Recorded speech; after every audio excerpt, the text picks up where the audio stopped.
Hey everybody, Ed Homewood, Old Guy Hi-Fi channel. I hope everyone is doing well today. Today should be a very interesting video. We're going to talk about the Sonner Allegro Unum MkII stand mount loudspeakers. So sit back, relax, and we'll get going on the review of these really cool speakers.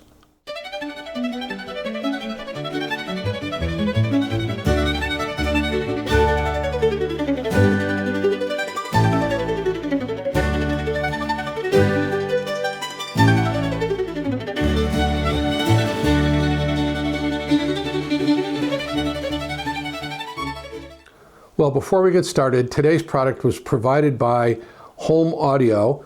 Mike Holm has a wonderful store located in Woodridge, Illinois, in the western suburbs of Chicago. If you're anywhere near the area, you got to check them out. The store is really cool. They have so many cool brands. There's so much stuff to see in there. It's amazing. And his staff is really knowledgeable and super helpful. Just a bunch of nice people. It is a really cool place to go. So there will be a link to Mike's website in the pinned comment and in the video description. And again, thanks to Mike and the team at Home Audio for loaning me the product you're going to see in today's review. So what are the Sonner Audio Allegro Unum MkII speakers? Well, it's a $12,000 stand mount two-way loudspeakers, as you can see. It is a ported box design. We'll talk about a lot of different stuff because there's some really unique technologies that go into this. I think you'll find it really, really interesting. So it does use a 1-inch ring dome diaphragm tweeter, and it does use a 6-inch custom designed magnesium cone woofer. The crossover point is 2,000 hertz, and it uses a symmetrical panoramic design, obviously utilizing premium grade components in the crossover. Frequency response is reported to be 43 hertz to 23,000. It is 8 ohm, but it will drop to 5.5 ohms. So now let's talk about some of the drivers and some of the technology of the speaker. Well, as you can imagine, for the money, a lot of technology and a lot of effort and design and engineering prowess went into the manufacture of these things. And by the way, Sonner Audio is based in Merrimack, New Hampshire, so they're a U.S. company. So let's talk about the ring radiator tweeter. It has a 1-inch ring radiator tweeter. Now, it is not a metal dome tweeter. A ring radiator tweeter produces sound by vibrating 2 ring-shaped diaphragms. I'll try and insert close-up pictures of what I'm talking about all through the video whenever there's something that I want you to see close up. The small size of the ring rolls moves potential resonances way beyond to a much higher frequency, beyond our audible range. Now, it has a phase plug. That's that little pointy piece. In the middle is mounted to the center of the diaphragm, and the objective of that is to increase high frequency extension, and the design contributes to a smoother, much more linear response. It really does a great job on the high end. And so now we're going to talk about the woofer. Well, the Allegro's midwoofer is a bespoke unit. The cone is made of a composite magnesium aluminum alloy. Now, this alloy has a great deal of stiffness, which means it can give you large pistonic movements without deformation of the cone shape itself. Now, remember, a speaker makes sound by either compressing or rarefying the sound, the air next to it, and that's what sets up the vibrations that we hear. Now, the cone has a high density, which enables very quick acceleration. Obviously rapid, it's lightweight, but it also has a huge motor structure. The result is a really detailed sound and very fast. Transients can be reproduced really good, really effortlessly. One of the things that they talk about is the unique damping property of magnesium aluminum. It has this kind of self-damping characteristic. Now, the midwoofer is designed with a very large magnet. If I can find a picture of it, I'll insert it here, and a very long voice coil, and that's to support large excursions, which again, this little woofer actually does make bass, and it does that because it can move a great deal in and out. Now, to prevent breakup during the cone movement, it uses a really beautiful, a really wonderful surround that actually has a linear pattern to it, but it's kind of on the inside. Now, large cone excursions can create non-linearity issues and air turbulence behind the cone, and a heavy copper ring is mounted to the magnet poles to reduce any non-linearity and intermodulation distortion. So let's talk about the crossover design. Well, Sonner has developed a proprietary crossover technology that they call panoramic crossover technology. Interesting, PCT. So the idea is the crossover is designed to specifically control each speaker driver's frequency response, impedance variation, and phase behavior. So the speaker itself exhibits a low or flat impedance variation, and that's a key design element for them. It makes the speakers really easy to drive, and I did drive them off a little 3-watt SET Class A tube amplifier with good results. Now, the Crossover's electrical and acoustic phase is determined. They do a lot of computer modeling, obviously, in conjunction with the way the cabinet's built, and I'm going to insert some pictures of the cabinet, and actually, when we talk about the enclosure, I will pick it up and show you this thing is really well built, and I mean, it might as well be made of concrete. It is solid.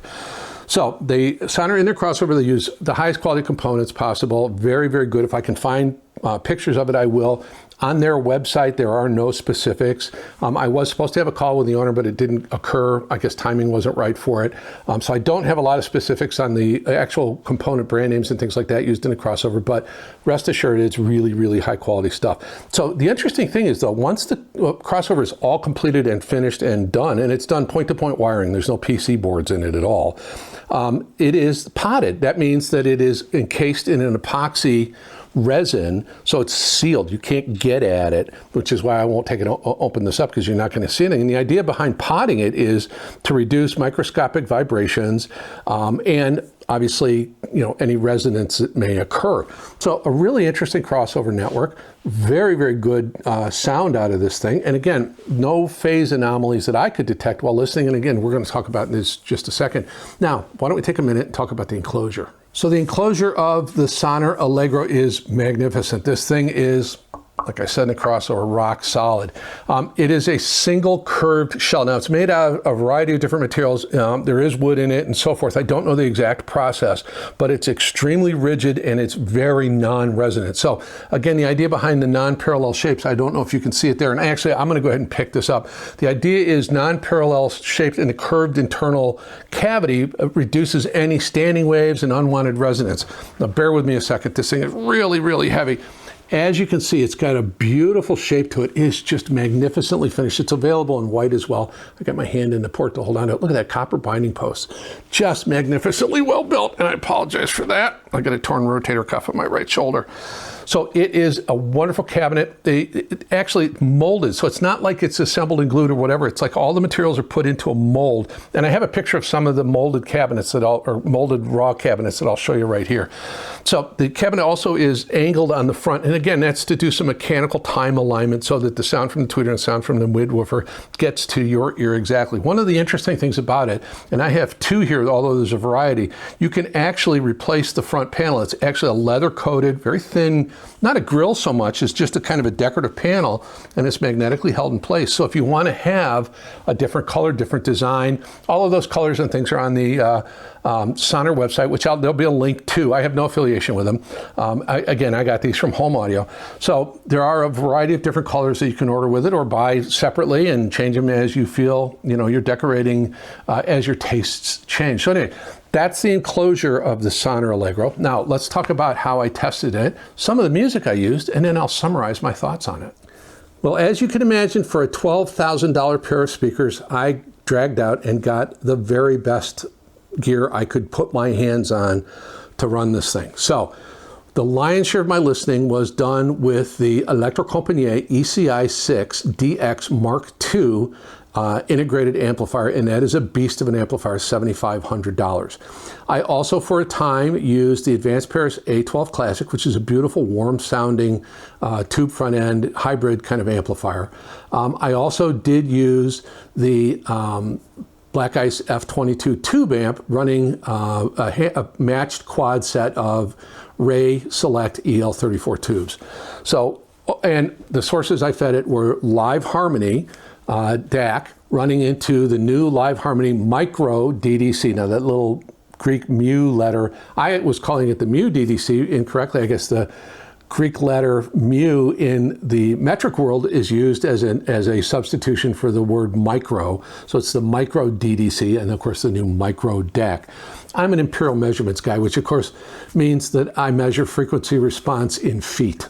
Anyway, so I used the Live Harmony with the micro DDC. I used the SPL Diamond DAC, which is a $2,000 DAC. By the way, the Live Harmony DAC and the micro DDC combination is about $3,800 or $3,700. I used all wire world cabling. I used, let's see, what else did I put on it? I did run vinyl through it, and I used the used the electrocompagnie. I used a line level input. I used my standard analog rig running into a step-up transformer and then into the line in on the electrocompagnie, and got really good sound. So I threw the very best at it I had. I did listen to these for a very long time. I tried a variety of different placement situations. I had them up on stands like you see them here. I did a little near field with them, but most of the time I had them about 10 feet apart, maybe 11 feet apart, and I was about 9 feet away. And I kind of moved them around a little bit to get kind of refined the spot where I thought imaging was going to be its best or sounded its best. And we're going to talk about that in just a second. So I threw everything I had, all the good stuff I had in it. Again, using the best gear I had, and the electrocompagnie, which is not mine, but is in for review. That's an amazing amplifier, really beautiful sounding.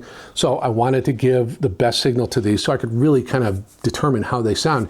And you know what? Let's talk about some of the music I used to make that determination. And then we're going to talk about my final thoughts.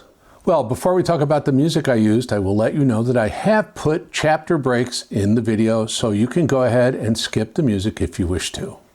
Well, as you can imagine, it's not often I get $12,000 speakers in the listening room, so I listen to these a lot. I listened to them just by themselves. I did for a little bit of time, just casual listening. I did marry them with the subwoofer, and that blending was really well. These will play low, surprisingly low given the physical size and what you might think it sounds like. So I listened to a lot of the normal stuff I listened to a lot of classical music. One of the things I came across that I thought I'd recommend to you is the Silk Road Ensemble's album, Playlists Without Borders. Now, the Silk Road Ensemble is a diverse and collective group of musicians, composers, arrangers, artists, songwriters from around the world. The group was founded by cellist Yoyo Ma back in 2000 as part of a larger Silk Road project, now just called Silk Road. Yoyo Ma being Chinese, obviously the Silk Road was a very integral part between the East and the West back in medieval times, Marco Polo and all those kinds of things. So the idea behind the ensemble is to celebrate and explore the cultural exchange through music and drawing from a wide variety of musical traditions and blending them into innovative and often genre-defying ways. So the style of the Silk Road's music it's a fusion, classical Western traditions, folk music from Asia, the Middle East, Africa. Man, there's some rich sounding pieces in here, some really interesting themes and kind of tastes of different cultures. It's very contemporary and experimental in the way it's arranged and performed. There's jazz, there's improvisation, and obviously world rhythms, as I mentioned, really, really wonderful. So the Playlists Without Borders album was released in 2013, and it's just a brilliant, adventurous musical journey that kind of captures the core mission of the group, which is blending musical traditions from around the world, across cultures, across genres, geographies, into something, that has this kind of really beautiful cohesiveness to it. And it's just wonderful, yet it's still really diverse. It's absolutely fascinating. So the album is literally what the title suggests. It's a playlist without borders. It's a playlist that transcends boundaries, whether it's cultural, geographical, or stylistic. It's an exploration of global sounds, kind of reimagined through collaboration and artistic fusion. And again, there's a lot of improvisation in here. There's a lot of different, kind of genres and tones and tastes of different cultures all kind of blended together. Each song may have multiple different kind of cultural, touchstones in it. It's just really beautiful. The album weaves together, again, as I mentioned, Western classical styles, and obviously that's Yoyo Ma's cello and his chamber arrangements. There's folk traditions from Persia, Chinese, Central Asia. There's Celtic, there's African, there's jazz and improvisation. It's just beautiful. My favorite track on it is called Saidi Swing. And it's just kind of this fusion of Egyptian, Saudi rhythm out with jazz and groove-based improvisation. Just a really powerful, great percussion stuff, and it's just really wonderful. The album makes no attempt to water down any of these traditions. It's not trying to capitalize or steal or do any kind of appropriation. It is really designed to kind of elevate and celebrate them through the dialogue of music. It is just really interesting, and it really shows that and proves that something we all know, that music will transcend cultural boundaries. It is the universal language. And this is just an absolutely wonderful and amazing and engaging album. So again, the Silk Road Ensemble's album, Playlists Without Borders, I cannot recommend this high enough. So what was the next album I used on these speakers? Well, as many of you may know, I have a real affinity for female vocalists. I also believe that female vocals, well-recorded female vocals, they span a wide range of frequencies, and oftentimes a female vocal will get into the crossover region between a woofer and a tweeter, and if that crossover is not perfect, you'll hear a dip, you'll hear a suck out, you'll hear the voice will change and it won't sound natural. So I do use a lot of female vocalists, and the one I used on this particular review is Susanne Sundfor, The Silicon Veil. Now, Susanne Sundfor is a brilliant, highly respected Norwegian singer, songwriter, composer, producer. She's known for her cinematic soundscapes, kind of soaring vocals, and kind of genre-defying musical style. Her music and her work kind of blends elements of electronic and pop, some Norwegian folk themes, classical, there's experimental music in this.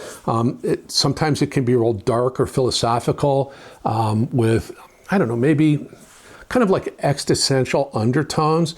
She's classically trained and with a strong interest in both literature and political philosophical themes, and it shows up in her lyrics. Now, many of you may remember her.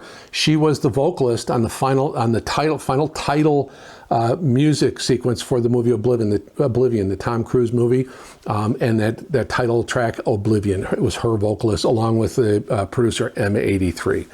So her music style involves kind of piano-based art pop, folk ballads, kind of some really interesting, richly textured electropop, symphonic arrangements, and some very avant-garde production. No question, her vocal range is really good, very wide, and it imparts an emotional. She can put a lot of emotion into her voice and a lot of kind of texture. Think of like Kate Bush or maybe Johan Johansson, which she's collaborated with. She's really, I think some of the things that are interesting about her, and I've been listening to her for a while, is she's not afraid to reinvent herself with every album. She doesn't try to stick to one particular sound. In that, it kind of reminds me a bit of Miles Davis and why he would never play his old stuff in concert, because I already did that. I'm on to the new stuff. That's the way she is.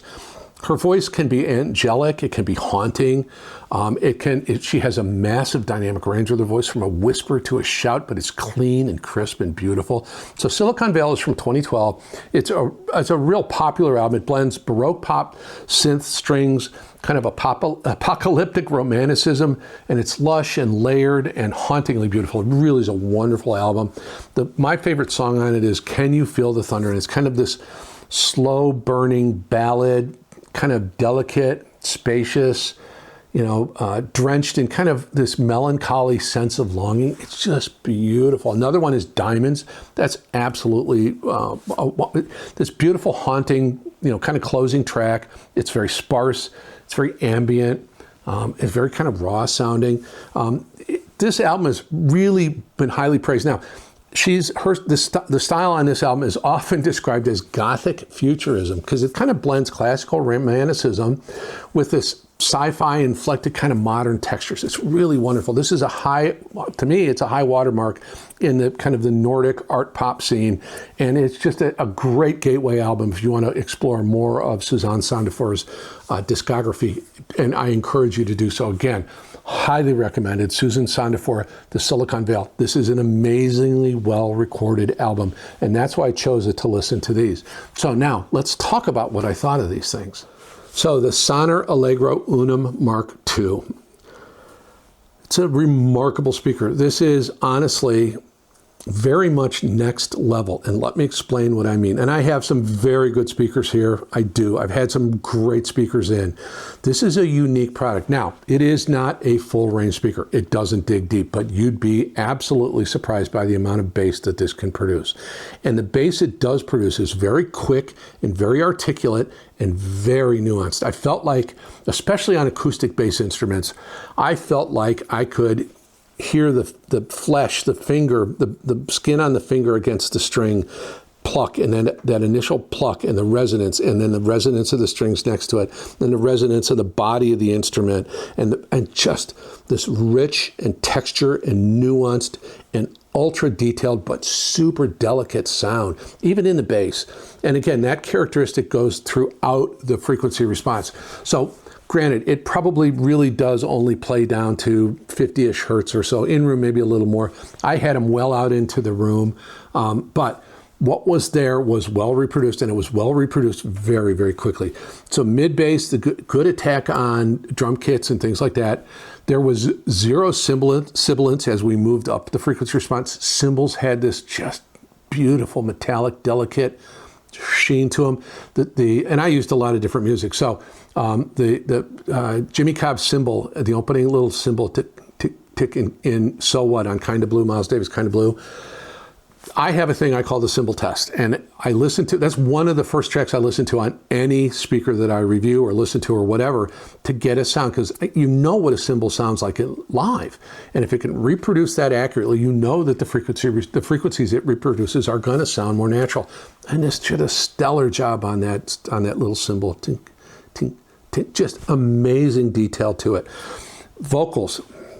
Susanne Sundfor's voice it was hauntingly beautiful, and I felt like it was absolutely reproduced. Yes, there's a little bit of reverb on it. Yes, there's a little bit of electronic processing in it, but the texture and the nuance was just absolutely marvelous. The Silk Road Ensemble, Yoyo Ma's cello, I swear it sounded like he was sitting in the room between the speakers and about 3 feet back.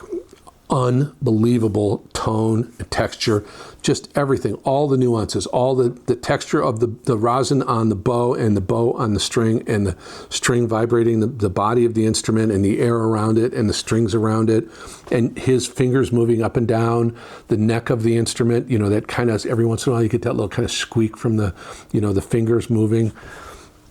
It's just remarkable. So mid-range, beautiful, super well-defined. Now this lens leans toward cool, highly detailed, but never fatiguing, not even a hint of fatigue, but all the detail you can imagine.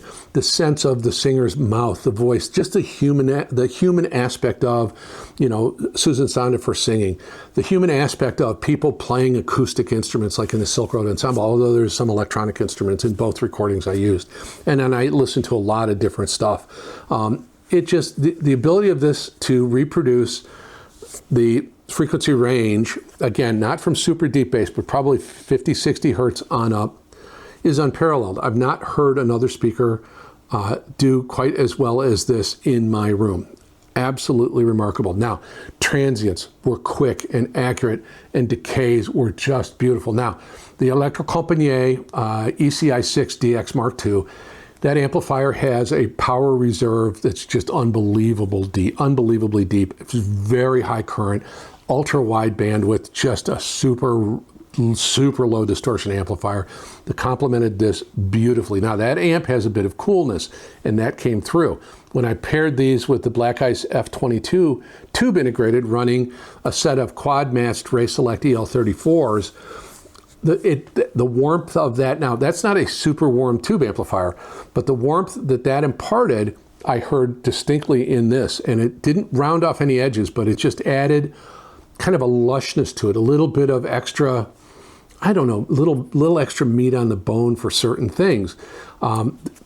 Through the high frequencies, as smooth and as detailed as you can absolutely imagine. And on the Silk Road Ensemble, you'll hear lots of high frequency information. On Susanne Sundfor's album, you'll hear a ton of high frequency information, especially with the dynamic range of her voice and kind of the octave range that she has.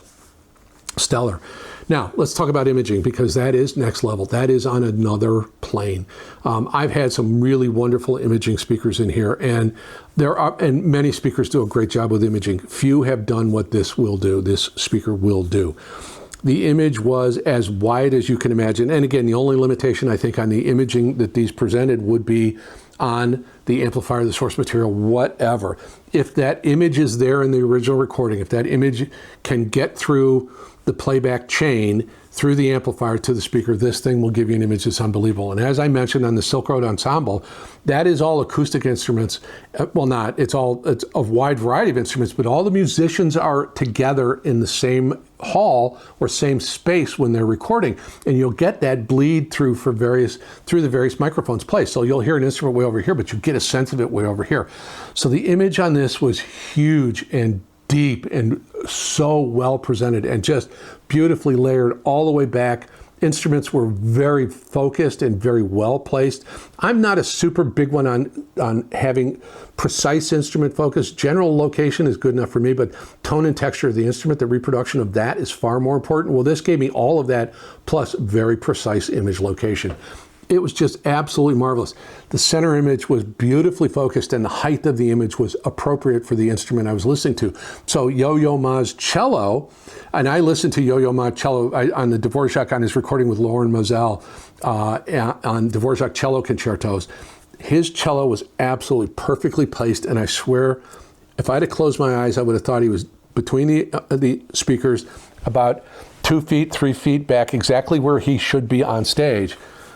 These threw an image that I've not heard in this room ever. It's that good and that remarkable. It is a truly, truly remarkable instrument. Now, this is not an AC/DC heavy metal rock speaker. It'll do it, it'll play it, but it's not what its forte is. Its forte is more obviously jazz, acoustic jazz, even electronic jazz, anything, chamber music, string quartets, orchestral pieces, opera, vocals, acoustic singer-songwriters, pianos, jazz trios, quartets, quintets, just all of that really beautifully well recorded.